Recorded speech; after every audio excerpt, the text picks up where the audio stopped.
आ रहा है मेरा आवाज? हाँ हाँ भैया। एक मिनट, ये स्क्रीन मेरे को, मैं पिन डाउन करता हूँ स्क्रीन को, कि स्क्रीन चला जा रहा है बार बार।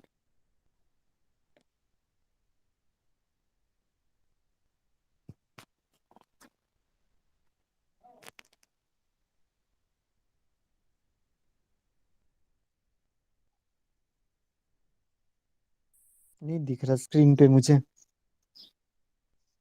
एक मिनट ફરીથી શેર કરું, એક જ મિનિટ। हम्म हम्म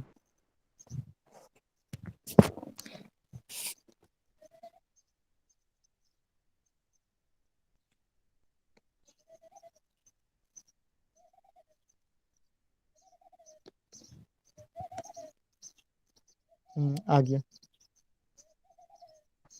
अभी कर सकते हैं। जी एक मिनट।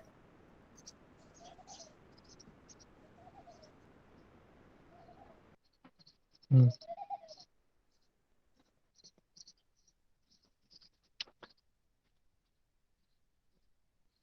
ठीक है, आगे पढ़ता हूँ। प्रमाणित होने की प्रवृत्ति मनुष्य में है ही, प्रमाणित होने की आवश्यकता मनुष्य में है ही, लेकिन प्रमाणित होने के लिए वास्तविकताओं की समझ मनुष्य में अभी तक नहीं थी। वह स्पष्ट करने के लिए ही मध्यस्थ दर्शन का अध्ययन है। नमस्कार भैया।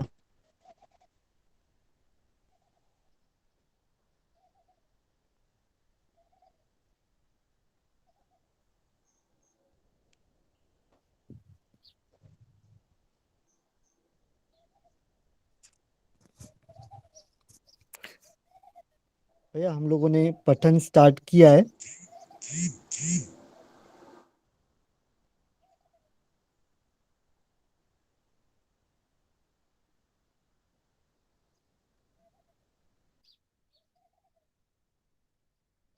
हेलो।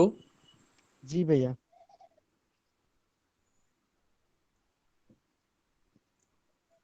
नमस्ते। आवाज आ रही है? नमस्कार। हाँ, नमस्कार भैया, आ रही है आवाज?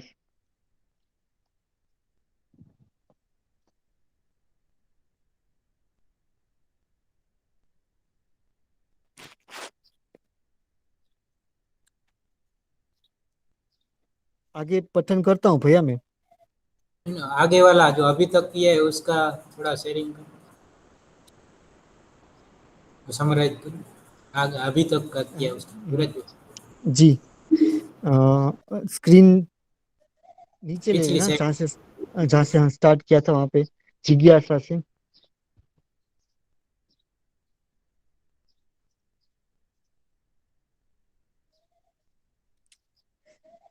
तो हम लोगों ने भैया यहाँ से स्टार्ट किया था, जिज्ञासा, अध्ययन बोध या अनुभवगामी बोध, और अनुभव प्रमाण बोध या अनुभव मूलक बोध में क्या अंतर है, ये जिज्ञासा रखी गई।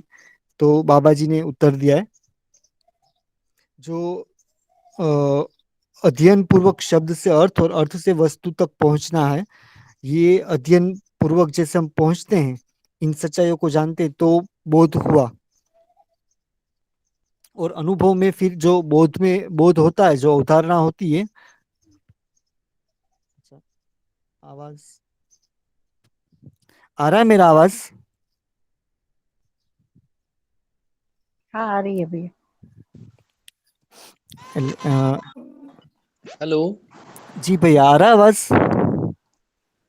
हाँ हाँ आ हाँ, रही है नजदीक भैया। लेने पर आ रहा है। मैं थोड़ा हेडफोन लेता हुआ है ना, जी दूर रखने भैया। पर नहीं आ रहा। जी भैया। तो अध्ययन बोध में पहले बोध, जो बोध है उसमें अर्थ से शब्द और शब्द से वस्तु, और फिर उसकी ही उसी ही की स्वीकृति अनुभव में होती है। और अनुभव में इस प्रकार स्वीकृति होने पर फिर प्रामाणिकता आ गई। उस उसके बाद प्रामाणिकता के बाद जो बुद्धि में प्रमाण बोध होता है, और इसी को प्रमाणित करने के लिए बुद्धि, चित्त, वृत्ति और मन ये सब काम करने लगते हैं। मतलब अनुभव के बाद जो अनुभव को प्रमाणित करने के लिए जो बोध होता है बुद्धि में, उसको प्रमाण बोध कहते हैं। और इसी को प्रमाणित करने के लिए उसके फिर बुद्धि, चित्त, वृत्ति, मन सब काम करने लगते हैं। तो फिर बाबा जी ने बताया कि जो बुद्धि का वर्चस्व है या जो मौलिकता है वो बोध ही है। चित्त में चित्त की जो वर्चस्व है वो चिंतन ही है। ये पूरा अनुभव मूलक बताया बाबा जी ने। वृत्ति का जो वर्चस्व है वो न्याय, धर्म, सत्य के आधार पर तुलन ही है। और मन का वर्चस्व मूल्यों का आस्वादन ही है। तो इस प्रकार पूरा जीवन है वो अनुभवमय हो जाता है अनुभव मूलक विधि से। और अध्ययन विधि से अनुभव में स्वीकृति तक पहुंचते हैं, और फिर उसके बाद अनुभव मूलक विधि से प्रमाणित होने तक पहुंचते हैं। जी ऊपर लेना भैया स्क्रीन।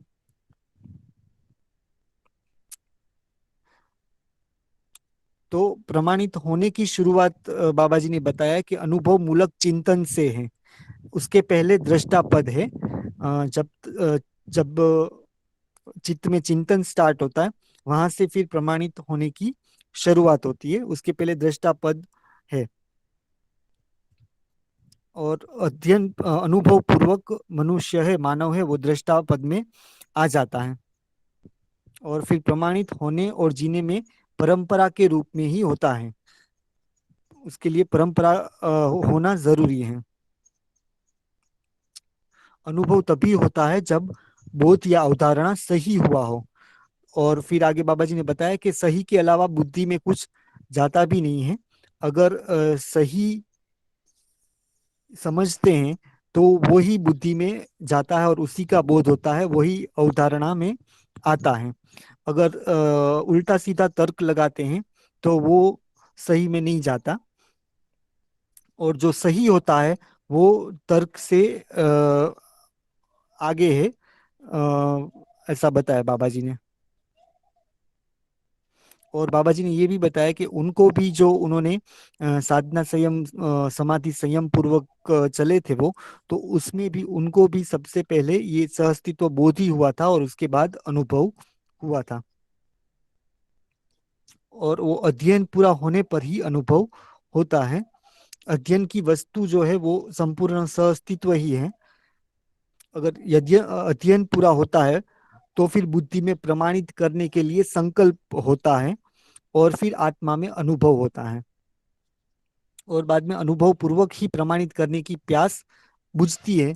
और अध्ययन पूरा होने की स्थिति में अवधारणा में प्रमाणित होने की तत्परता बनती है। अनुभव मूलक विधि से जब हम वापिस चलते हैं तो अनुभव होने के बाद जो आत्मा में प्रमाणित होने की जो प्यास है वो बुझती है, और उसके बाद बुद्धि में बोध होता है प्रमाणित होने के लिए।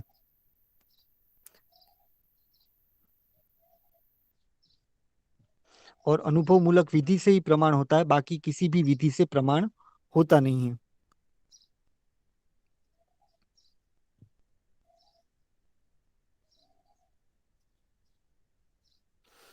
और फिर आगे बाबा जी ने बताया कि अ, हर जीवन हर मानव न्याय धर्म सत्य हर जीवन न्याय धर्म सत्य चाहता ही है। और बच्चा जन्म से ही न्याय का याचक होता है, सही कार्य व्यवहार करना चाहता है और सत्य वक्ता होता है। केवल उसमें हमको न्याय प्रदायी क्षमता को स्थापित करने की आवश्यकता है।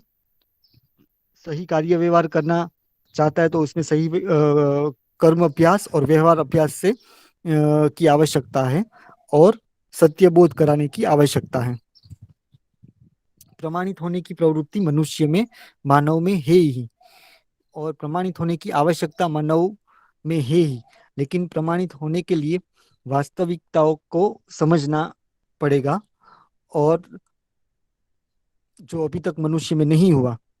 और ये स्पष्ट करने के लिए ही, वास्तविकताओं को स्पष्ट करने के लिए ही मध्यस्थ दर्शन का अध्ययन है। और फिर से बाबा जी ने बताया कि जब तक अनुभव नहीं है तब तक तर्क का झंझट बना ही रहता है। और ऐसा तर्क निश्चयन विधि से जीने के लिए बाधक है। निश्चयन विधि से जीने के लिए अनुभव ही है। यहाँ से ठीक है, अब यहाँ से पठन बाकी है आगे का। जी भैया। भैया एक बार मैं अगर समराइज कर दूं ऊपर से नीचे तक का। बहुत अच्छा, कीजिए ना, बहुत बढ़िया। अ, भैया तो जब चित्त में साक्षात्कार होता है, फिर बुद्धि में चीजें स्टोर होती रहती हैं, स्वीकृतियां स्टोर होती रहती हैं, और जब वो पूरा हो जाए तब अवधारणा होता है, बोध होता है।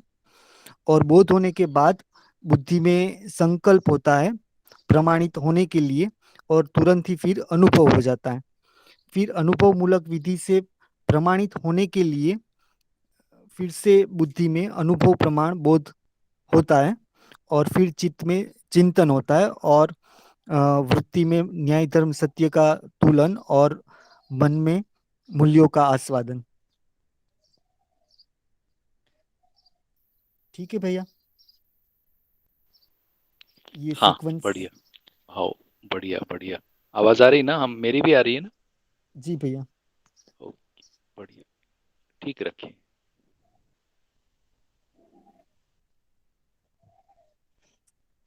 तो भैया अनुभव होने से पहले भी ये संकल्प और जो प्रामाणिकता है, ये दोनों रहता है ना बोध हो जाने के बाद तुरंत ही? हाँ, रहता है। बहुत अच्छा पॉइंट है। और ये संकल्प अनुभव के लिए होता है। जी अनुभव के भैया। पहले, हम्म। हम्म। अनुभव के लिए संकल्प रहता है। जी भैया। बढ़िया। बढ़िया। भैया यहाँ एक प्रश्न था। हाँ। यहाँ लिखा है सह अस्तित्व बोध होने के बाद ही सह अस्तित्व में अनुभव होता है। तो ये जो कल हम बात कर रहे थे कि सिर्फ पारगामियता स्पष्ट नहीं होती, तो यहाँ जो हाँ। सह अस्तित्व बोध है बुद्धि में, वहां पे सह अस्तित्व का बोध तो पूरा हो जाता है, लेकिन सिर्फ पारगामियता का अनुभव, या अनुभव में सिर्फ पारगामियता ही छूटी रहती है, इतना ही कहते हैं। हम्म, अच्छा पॉइंट है। तो सहअस्तित्व बोध होना और सहअस्तित्व प्रमाण बोध होना, अंतर आता है।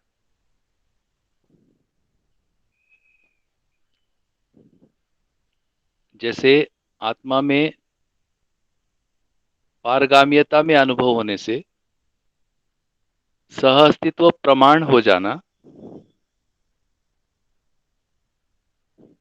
सहअस्तित्व प्रमाण का बोध बुद्धि में होना, और अनुभव के पहले अवधारणा होना, और इस अवधारणा में आत्मा होने का बोध होना, और पारगामियता का जिज्ञासा होना। इतना अंतर है।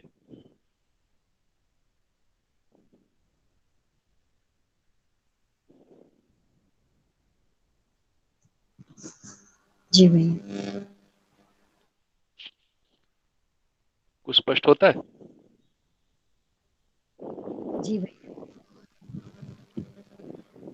बुद्धि में जैसे आपने अभी कहा कि कल भी हम लोगों ने जो जिस जिज्ञासा के बारे में बात की थी, वहाँ भी काफी सारा क्लैरिटी हुआ था कि सिर्फ पारगामियता छूटी रहेगी, या उसको वही अवधारणा के रूप में या बोध के रूप में नहीं होगा, वो अनुभव के समय ही या अनुभव में ही उसकी स्पष्टता होगी। तो अभी जो आपने बताया तो उसमें ये ध्यान गया कि पारगामियता की जिज्ञासा होगी जब बुद्धि में सहअस्तित्व का बोध होगा तब, और हम्म। वो, हाँ, और वो जो है वो प्रमाण बोध के रूप में आत्मा में उसकी उसका अनुभव होगा। हाँ, जी।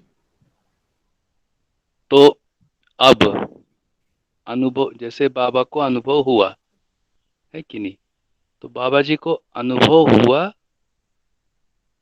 अब अब ये कहना बनता है कि जो हुआ था वह सहअस्तित्व बोध ही था। यदि सहअस्तित्व बोध से काम चल जाता तो फिर अनुभव की आवश्यकता न रहती।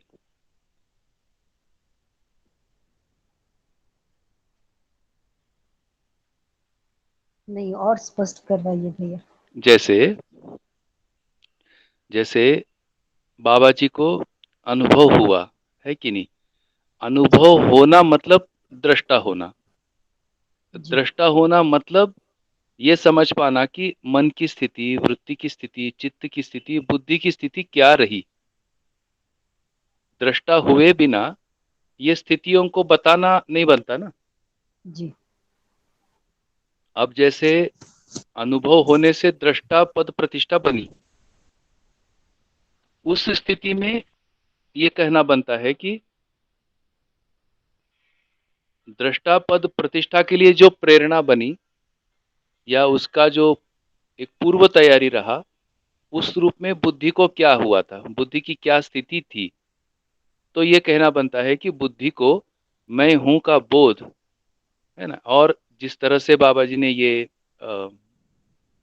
एक खुला अस्तित्व में सीधा अध्ययन किया, उस अध्ययन से सह अस्तित्व को बोध हुआ था, ये कहना दृष्टापद प्रतिष्ठा में बनता है। यदि सह अस्तित्व बोध होने से काम चल जाता तो अनुभव की आवश्यकता नहीं निकलती, क्योंकि होना जी वही है। इसका मतलब बोध और अनुभव में कुछ छूटा रहता है, इसलिए अनुभव की आवश्यकता हुई। और ये अनुभव होने से, दृष्टापद प्रतिष्ठा होने से अब स्पष्ट होता है कि बुद्धि में सह अस्तित्व का ही बोध हुआ था, उसके बाद अनुभव हुआ। जी भैया। कुछ क्लियर होता है? जी जी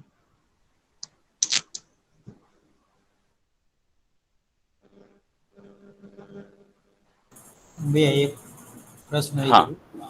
हाँ हाँ। ऊपर स्लाइड लेंगे भैया? हेलो। हाँ जी भैया, एक बस बस अ, भैया इधर ये अध्ययन विधि से अनुभव में स्वीकृति तक पहुंचते हैं, तो हाँ, ये थोड़ा ये स्टेटमेंट समझ में नहीं आता, क्योंकि अध्ययन विधि से बताएं। अनुभव में स्वीकृति तक पहुंचते हैं। अध्ययन विधि से बोध में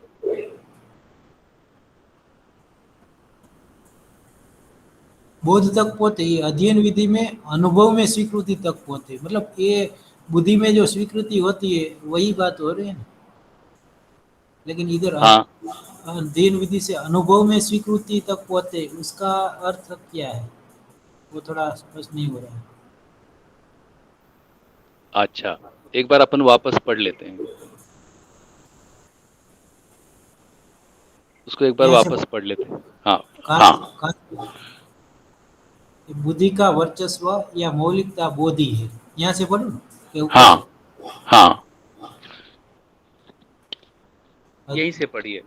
हाँ, बुद्धि का वर्चस्व या मौलिकता बोधि है, चित्त का वर्चस्व चिंतनीय है, वृत्ति का वर्चस्व न्याय धर्म सत्य के आधार पर तुलनीय है, मन का वर्चस्व मूल्यों का आस्वादन करना ही है।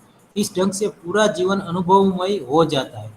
अध्ययन विधि से अनुभव में स्वीकृति तक पहुंचते हैं। अध्ययन विधि में से अनुभव में स्वीकृति तक पहुंचते हैं। अनुभव मूलक विधि से प्रमाणित होने तक पहुंचते हैं। हमने जो अध्ययन कराया उसको आप प्रमाणित करना। हाँ, तो अध्ययन विधि से अनुभव में स्वीकृति तक पहुंचते हैं। अनुभव मूलक विधि से प्रमाणित होने तक पहुंचते हैं। तो ये दो स्थिति बता रहे हैं। अध्ययन विधि मतलब जैसे हम अभी अध्ययन कर रहे हैं। अध्ययन कर रहे हैं मतलब कोई अध्ययन करा रहे हैं। तो एक अध्ययन करा रहे हैं और एक अध्ययन कर रहे हैं। इस स्थिति में अनुभव में स्वीकृति तक पहुंचना, यानी बोध होना और अनुभव होना, इस स्वीकृति तक पहुंचना। ये स्पष्ट होता है। अध्ययन विधि से अनुभव में स्वीकृति तक पहुंचना, यानी हमें बोध होना अध्ययन विधि से, और अनुभव में आने तक की ये स्वीकृति की स्थिति वो बनी रहना।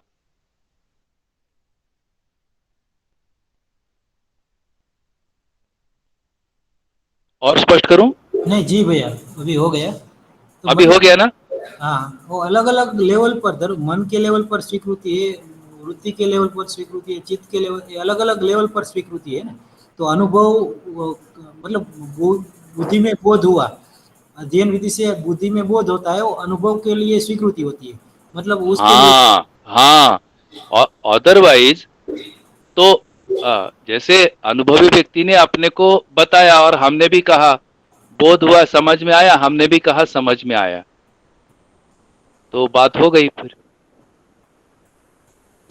जी भैया, है ना? स्पष्ट हो गया।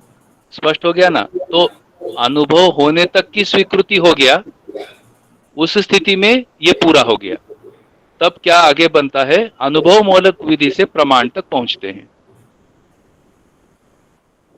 जी भैया, बढ़िया, ये बहुत ही वैलिड पॉइंट है ना? अच्छा ध्यान किया। यदि ऐसा नहीं हो तो क्या होगा भैया?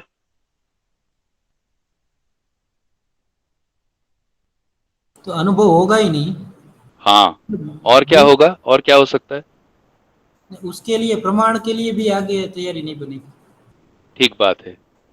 और फिर उसमें अमेंडमेंट्स आएंगे।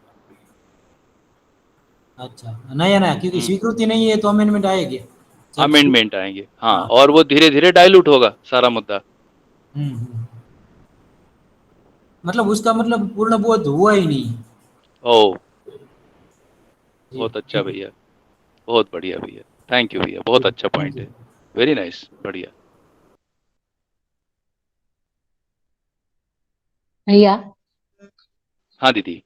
हाँ, कोई मानव जो अध्ययन कर रहे हैं उनको सहअस्तित्व बोध हुआ है, और कोई मानव जो है उनको अनुभव हो गया है और उनको सहअस्तित्व प्रमाण बोध है। तो इन दोनों ही स्थितियों में उनके कार्य और उनके व्यवहार में क्या अंतर होगा?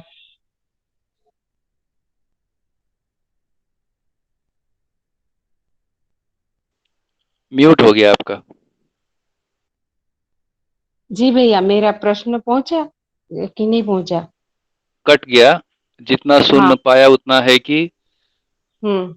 जिनको बोध हुआ उनका कार्य व्यवहार, हाँ। और जिनको अनुभव हो गया उनका कार्य व्यवहार में क्या अंतर है। हाँ। यही ना? हाँ, यही ना? यही सहअस्तित्व ना? बोध हुआ। हाँ जी, जी भैया, सहअस्तित्व बोध। हाँ दीदी। जी जी देखिए, भैया। वो पहला मुद्दा ये है कि बोध हुआ तो अनुभव होना ही है, पर फिर भी वही जो रुकने वाली स्थिति तो नहीं दिखती, पर फिर भी अध्ययनशील व्यक्ति, हम ऐसा कह सकते हैं कि अध्ययनशील व्यक्ति के कार्य व्यवहार में और अनुभवी व्यक्ति के कार्य व्यवहार में क्या अंतर आता है, ऐसा ठीक रहेगा? जी भैया। है ना? तो उसमें आपका भाव समाहित है। अब पहला अंतर ये समझ में आता है कि अनुभवी व्यक्ति समझा पाते हैं,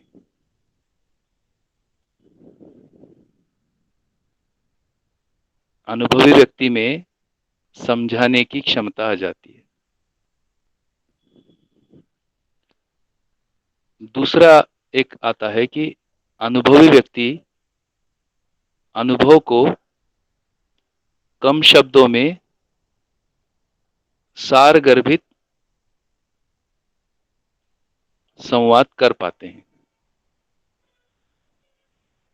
उसको सूत्र और व्याख्या कहते हैं। कम शब्दों में कह पाना यह सूत्र हुआ, उसको विश्लेषण करना ये व्याख्या हुआ।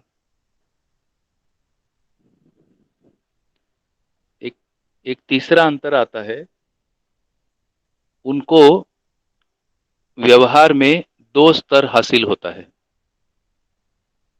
एक है लौकिक व्यवहार, दूसरा है पारलौकिक व्यवहार।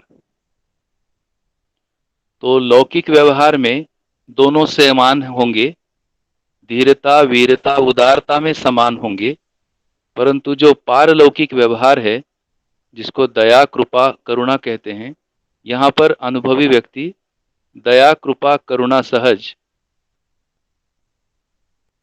दूसरे व्यक्ति का पात्रताओं को पहचान कर पात्रता के अनुरूप वस्तु दे पाते हैं।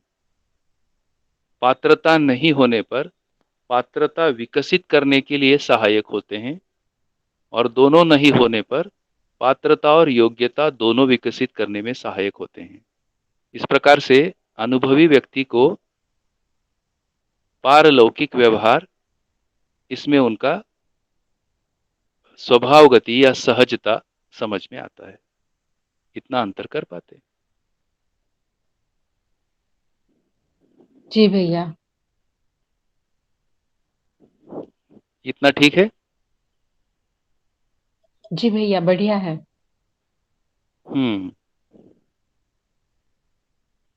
तो दोनों में धीरता वीरता उदारता ये साम्य नजर आएगा। जितना गहन अध्येता है,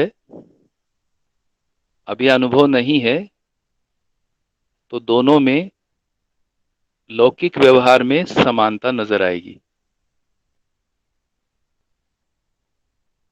पारलौकिक व्यवहार में अनुभवी व्यक्ति का अनुभव समझ में आता है।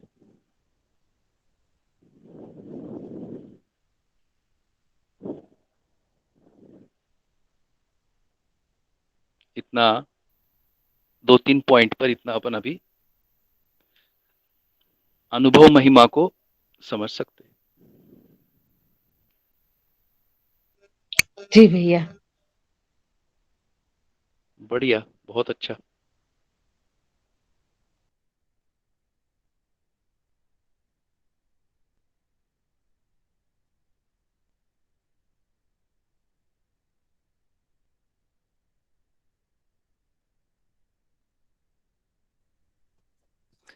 ठीक है, है कोई और प्रश्न? वरना आगे पठन करता हूँ।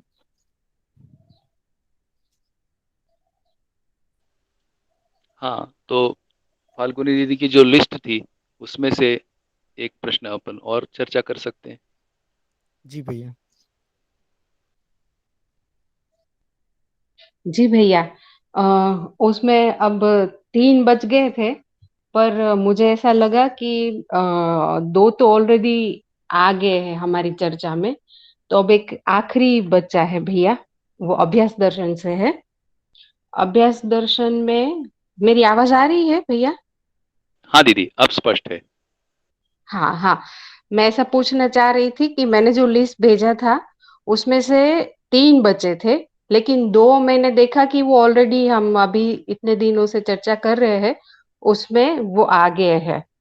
तो एक अब आखिरी बचा है, वो अभ्यास दर्शन में है, पेज नंबर जो है 169 पे है। उसमें ऐसा लिखा है, अनुभूति मूल्यों में से के लिए होती है। मन एवं वृत्ति के योग से उपयोगिता मूल्यानुभूति, वृत्ति और चित्त के योग से उपयोगिता एवं कला मूल्यानुभूति, चित्त और बुद्धि के योग से शिष्ट मूल्यानुभूति, बुद्धि और आत्मा के योग से स्थापित मूल्यानुभूति होती है। फलतः सत्तामयता में अनुभूति योग्य क्षमता सिद्ध होती है। तो भैया, ये जो पूरा लिखा हुआ है, ये अनुभवगामी विधि से लिखा हुआ है, ऐसा लग रहा है, क्योंकि इतना करने से अनुभूति योग्य क्षमता सिद्ध होती है। तो अभी ये जो इन दोनों के योग से ये जो सारी मूल्यानुभूति होती है भैया, उसको समझना था, ये कैसे होता है।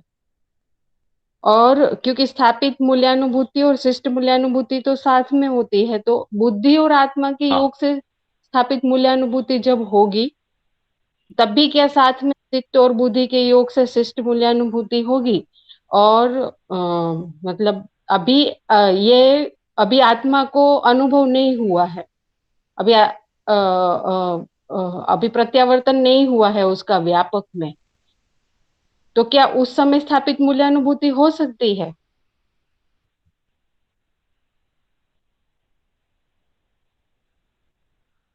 हाँ, बहुत अच्छा है, बढ़िया है। तो एक एक करके इसमें अपन चलते हैं, है ना। तो आप जैसे मन और वृत्ति, वृत्ति और चित्त, चित्त और बुद्धि, इस प्रकार से हम लोग एक एक करके बात कर लेते हैं। अब ये जो मूल्यानुभूति की बात किए हैं, तो मूल्यानुभूति के लिए साथ में जैसा अध्ययन अभ्यास में दिया हुआ है, मनन क्रिया बताए हैं, और मनन क्रिया में वांछित वस्तु और देश, ये दो मुद्दे आए हैं। तत्व जीवन है, उसमें वांछित वस्तु स्पष्ट होना और उसमें देश भी स्पष्ट होना, और ये दो का मार्गदर्शन हमको जीने की जगह के रूप में, देश के रूप में आता है। तो ऐसे स्थिति में मानव मानव संबंध और शेष प्रकृति संबंध आता है। तो मानव मानव संबंध और शेष प्रकृति संबंध, ये दोनों अभ्यास में आते हैं। तो इस अभ्यास से मूल्यों का अभ्यास शुरू है। तो मूल, जैसे अपन ने चर्चा किया था, अर्थ का सूत्र है अर्थ धन वस्तु। तो उपयोगिता मूल्य आकलन में आता है, अनुमान में आता है, और ये भास आभास, ये भी इसके साथ में जोड़ने वाली बात है। तो ये जो अनुभूतियां हैं, ये बेसिकली भास आभास प्रतीति अनुभूति, इस विधि से चलता है। तो मन और वृत्ति, अच्छा ये क्या हुआ, तो मन और वृत्ति में चूंकि मन के संकेतों से शरीर का संचालन होता है, तो मन के संकेत से शरीर संचालन होने का मतलब है शरीर का जो ध्यान रखने वाली बात है, वह मन को ये पहचान पाना, मन ये पहचान पाना उपयोगिता मूल्य को, और वृत्ति का संयोग इसलिए कि उसमें प्रिय हित लाभ दृष्टि और न्याय धर्म सत्य दृष्टि। तो वस्तु का उपयोग, सदुपयोग और प्रयोजन, ये सारा सूचना श्रवण में हम ले ही रहे हैं, और मनन में ये स्थिर होना, इस प्रकार से मन और वृत्ति के संयोग में प्रिय हित लाभात्मक संवेदनाएं नियंत्रित होना शुरू हो जाता है, और उपयोगिता मूल्य, ये एक जीवन की स्थिति उपयोगिता सहज, ऐसा स्पष्ट होता है। तो उपयोगिता मूल्य का भास है। ये कुछ कनेक्ट हो पाता है? जी भैया, बीच में आपकी आवाज चली गई थी भैया। ओहो, अरे अच्छा, अब कहाँ से चली गई थी? मतलब मुझे ये समझ में नहीं आया कि केवल मुझे नहीं आ रही है कि और लोगों को भी नहीं आ रही है। मतलब मानव को मूल्यों की अनुभूति, वहां से आप कुछ सेंटेंस बोल रहे थे, उसके आगे कुछ सुना ही नहीं दिया। ओहो, अच्छा, हमें तो आ रही है फाल्गुनी दीदी। आपको? हाँ ठीक है। अच्छा, भी आप अभी भी आपकी आवाज नहीं आ रही है भैया। और लोगों को आ रही है क्या भैया की आवाज? हाँ आ रही। हाँ आ रही है आवाज। हाँ, तो हो सकता है दीदी नेटवर्क में उधर समस्या हो। एक बार आप वापस रिज्वाइन कर सकते, जी भैया, हाँ। फिर से एक बार देख लेते हैं प्रयास करके। वेट करते हैं हम लोग।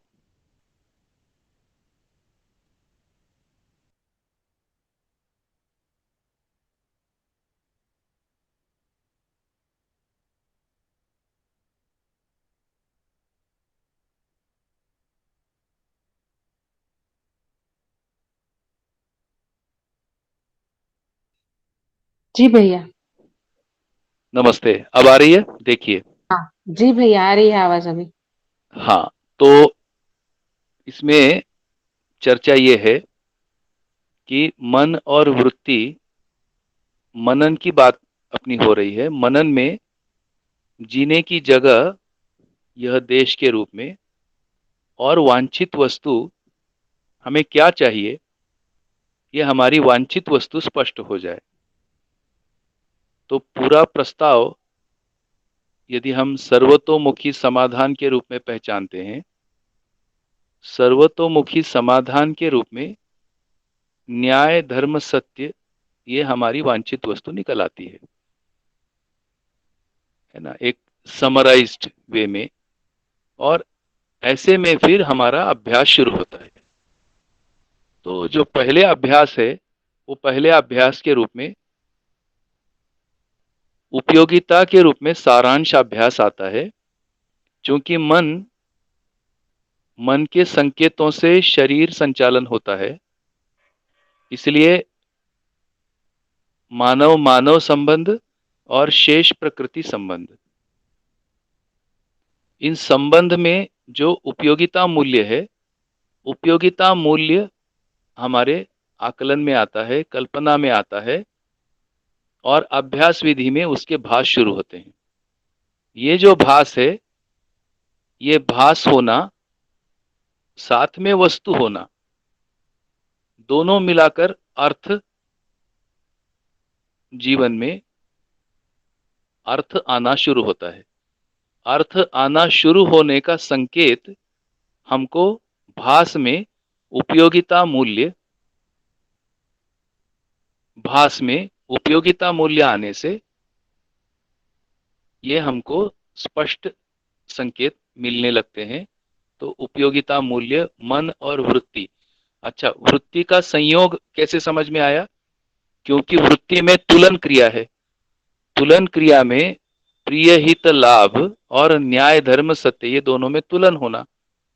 तो अब जो पहले का प्रिय हित लाभात्मक दृष्टि और मनन क्रिया से प्रिय हित लाभात्मक दृष्टि में नियंत्रण हो जाने से उपयोगिता मूल्य के साथ और न्याय की स्पष्टता के साथ हमको उपयोगिता भास होने लगती है। इस प्रकार से मन और वृत्ति के संयोग में भास में हमको उपयोगिता स्पष्ट होने लगता है। तो मन और वृत्ति में इस प्रकार से उपयोगिता का मतलब एक एक बिंदु इन प्रक्रियाओं में हमें स्पष्ट किया गया है। तो जो पहला आता है पड़ाव, वो उपयोगिता मूल्य का आता है, ऐसा दिखता है। ये पहला स्टेप है। इसको हम जांच भी सकते हैं।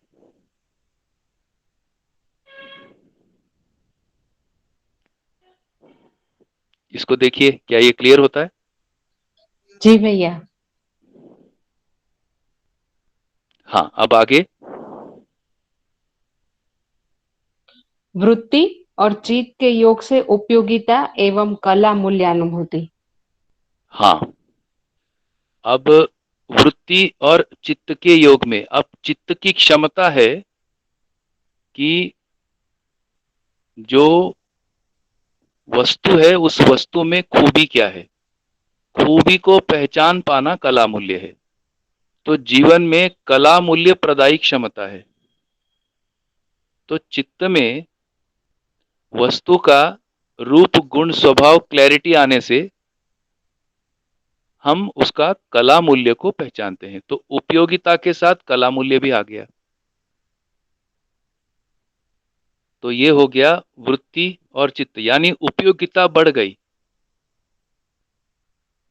मुझको लगता है इस अनुभूति से हमें कलाओं की जो स्थूल पहचान है, अभी प्रचलित पहचान और दर्शन की रोशनी में कला की पहचान, तो क्यों हमें दर्शन की रोशनी में कला का स्पष्टीकरण स्वीकार होता है? क्योंकि उसमें उपयोगिता इंटैक्ट है और उपयोगिता को बनाए रखते हुए कला मूल्य की बात किया है।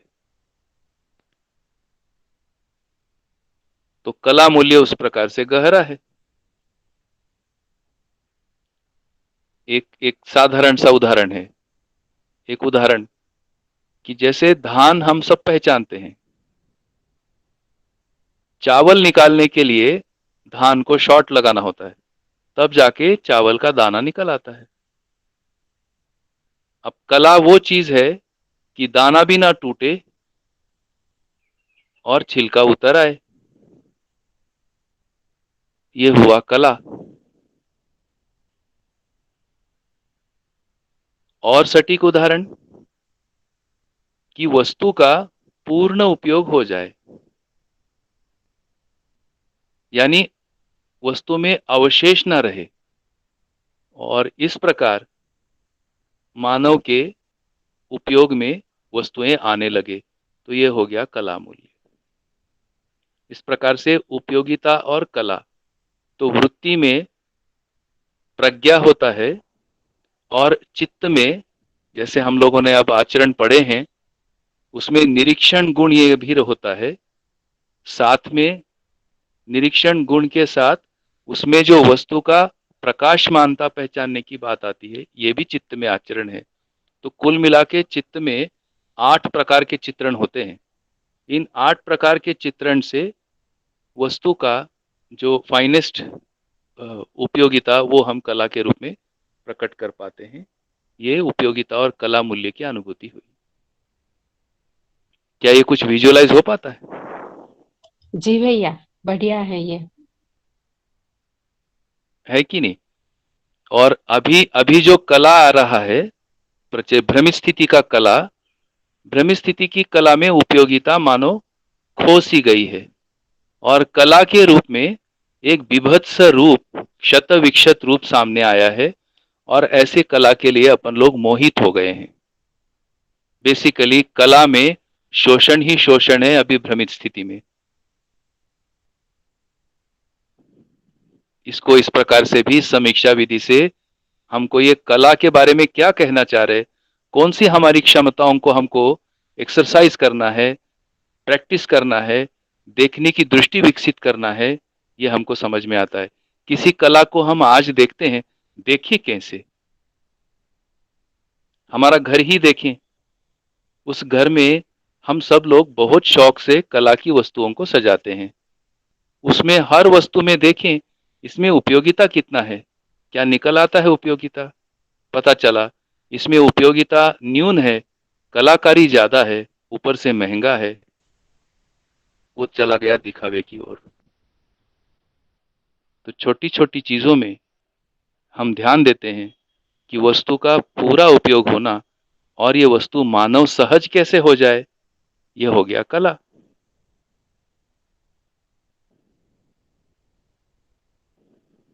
बढ़िया है कि नहीं? जी भैया। इस तरह से कला को तो जीवन विद्या, ऐसा लगता है पहले सुनते सुनते कि ये नीरस तो नहीं है, ये जिंदगी को नीरस तो नहीं बना रही है, इसमें रस कहाँ है? रस है, पर रस के लिए समझना भी होगा, तब रस स्पष्ट होंगे। इस प्रकार से उपयोगिता और कला मूल्य का मानव में एक क्षमता है, उस क्षमता के लिए चित्त के स्तर पर, वृत्ति के स्तर पर काम होने की आवश्यकता है। आगे बढ़े?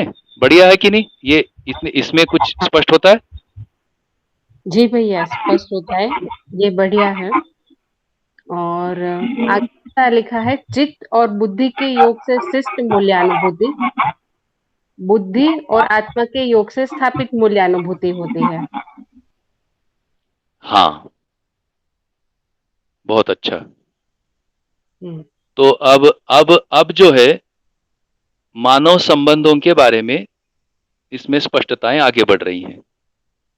तो यह स्पष्टता शिष्ट मूल्य, शिष्टता का मतलब है लक्ष्य के आधार पर, तो यह शिष्ट मूल्य है। मानव मानव संबंध में लक्ष्य के आधार पर हमारी गतियां होना, यह शिष्ट मूल्य है। इसको शिष्ट मूल्यानुभूति कहा। तो चित्त और बुद्धि के योग में है।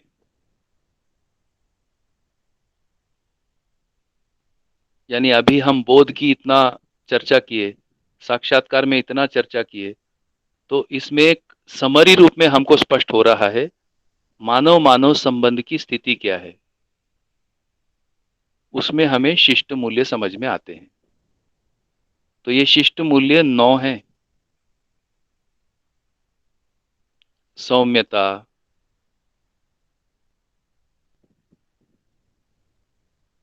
पूज्यता, सौहार्द्रता, ये 9 मूल्य हैं। तब हमारे संबंध लक्ष्य के अर्थ में हो गए, ये उसका अर्थ है। यानी लक्ष्य साम्यता हो गई।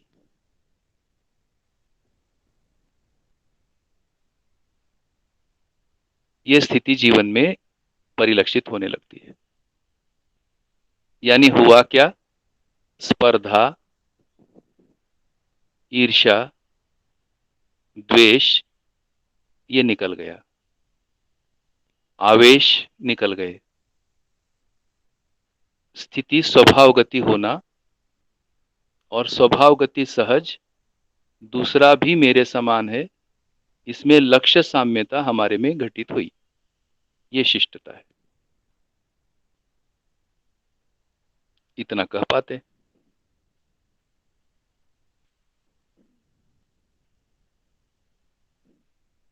भैया, हम्म। ये सेंटेंस अनुभवगामी विधि से लिखा गया है कि अनुभव मूलक विधि से लिखा है? हाँ, बहुत अच्छी बात है, बहुत बढ़िया। अब अनुभव मूलक विधि में ये अभ्यास दिए हैं। ऐसे अभ्यास जागृत मानव अनुभवगामी विधि में जो विद्यार्थी अभ्यास करते हैं उनके साथ ये अभ्यास दिए हैं। अनुभव मूलक विधि में जागृत मानव को यह पक्का पता हो गया, यह अभ्यास का सीढ़ी है। तो जो अनुभवशील है या अनुभवगामी है उनके साथ यह अभ्यास प्रस्तुत किए हैं।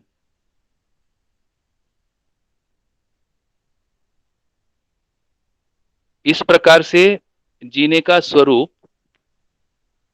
जिसे व्यवस्था का स्वरूप कहा है, उस व्यवस्था में शिक्षा का स्वरूप कहा है। तो यदि आप चेतना विकास मूल्य शिक्षा का क्लास 1 का पाठ पढ़ेंगे तो उसमें यह है, पहले उपयोगिता सदुपयोगिता ये सिखाया जाता है।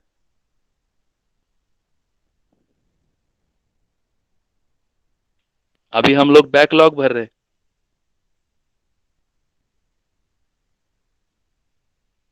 तो ये अभ्यास तो दिए हैं अनुभव मूलक विधि से, और अनुभव की रोशनी में उसके अर्थ स्पष्ट होकर हमको अनुभवगामी विधि में ये एक अभ्यास का रास्ता हमको मिल रहा है। उस रास्ते पर हमको ये अभ्यास आत्मसात करने हैं, ऐसा समझ में आता है।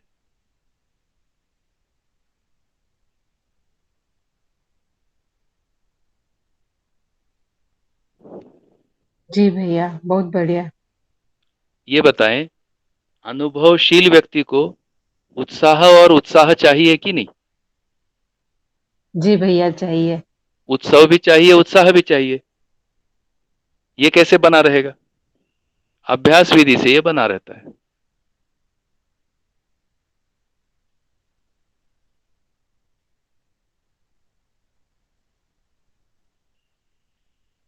इतना ध्यान चला जाता है भाई। और कैसे स्पष्ट करें?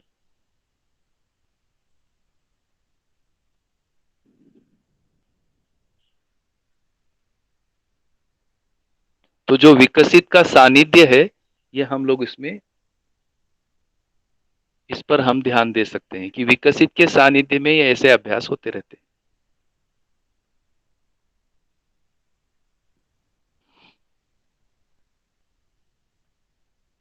जी भैया, बढ़िया। बहुत। अब हुआ है ना, अब स्थापित मूल्यानुभूति में तो ये क्या हुआ? आत्मा और बुद्धि के योग में स्थापित मूल्यानुभूति का मतलब है जागृत मानव परंपरा में स्थापित मूल्यानुभूति है। साथ संबंध सार्वभौमिक स्तर पर देखना और इन संबंधों की व्यवस्था समझ में आना और इन संबंधों का होना समझ में आना जागृति के लिए, इस रूप में स्थापित संबंध में स्थापित मूल्यानुभूति है। इसलिए जो कल भी चर्चा में कर रहा था, सीधे सीधे यदि समझते हैं मन से वृत्ति, वृत्ति से चित्त, चित्त से बुद्धि, तो यदि ये सीधे सीधे समझते हैं तो एक सरल रास्ता समझ में आता है और हर हर अपने अध्ययन के बिंदु पर अनुभव की आवश्यकता अपने आप निकल आती है और इस रास्ते पर हमारा उत्साह और उत्सव की स्थिति बने रहने के लिए क्या प्रोग्राम है, कौन से अभ्यास है, इसका आकलन हमें होते होते और हम अभ्यास में कब लग जाते हैं पता ही नहीं लगता।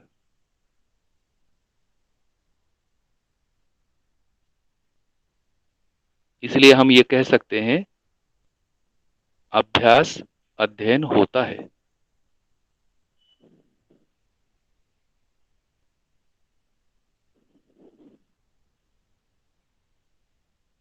बहुत बढ़िया। तो यहाँ तक कुछ एक्सप्लेनेशन कर पाते हैं दीदी? जी भैया।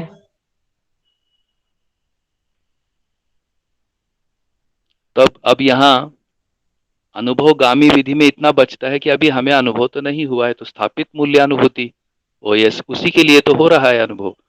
तब स्थापित मूल्यानुभूति हमें कैसा मतलब अभी होगा, विश्वास कैसे होगा? इसलिए ये सबके साथ में अनुभव की रोशनी है ही। तो अनुभव की रोशनी में हम शुरू ही करते हैं, जैसे उसमें जो मूल्यों की सीढ़ी है, जैसे वस्तु मूल्य से वरीय, शिष्ट मूल्य से वरीय, स्थापित मूल्य से वरीय, मानव मूल्य और मानव मूल्य से वरीय जीवन मूल्य। यह हमारा फाइनल डेस्टिनेशन है। इसलिए जो सूत्र बनता है, जीवन मूल्य की पहचान या जीवन मूल्य की स्पष्टता के साथ मानव लक्ष्य, ये अभ्यास का कड़ी निकल के आता है। जीवन मूल्यों की जानकारी होना और मानव लक्ष्य स्पष्ट होना, ऐसे हम काम करते हैं तो मानव लक्ष्य सफल होना ये आता है। मानव लक्ष्य सफल होना ही जीवन लक्ष्य सफल होना, जीवन मूल्य सफल होना, ये रास्ता समझ में आता है। ये आज का कंक्लूडिंग लाइन है। जी भैया। ठीक है, तो यहाँ पर रुकें। जी भैया। नमस्ते। नमस्ते। सभी नमस्ते सभी को।